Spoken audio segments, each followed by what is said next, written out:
Si vous accordez de la valeur à votre vie, ne devriez-vous pas explorer la source de la vie?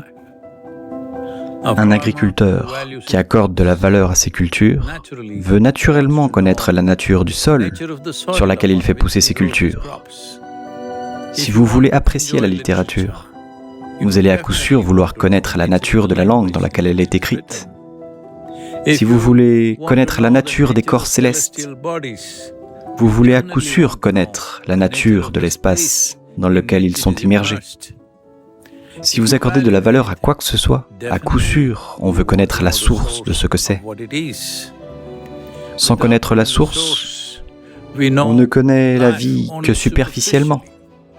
Quoi que vous valorisiez, vous aimeriez le connaître avec la plus grande profondeur parce que savoir, c'est la libération.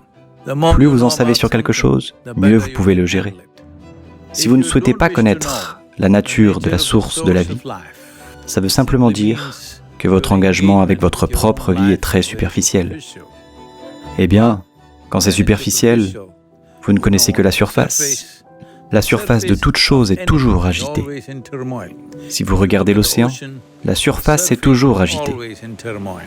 Plus vous allez profondément, plus ça devient immobile, sans perturbation. C'est la nature de votre vie aussi. Si vous regardez à la surface, qui est influencée par plusieurs choses autour de nous, elle est toujours dans une sorte de vague. Mais si vous allez plus en profondeur, vous connaissez la beauté, le silence et la douceur de l'immobilité à l'intérieur de vous-même. Namaskaram.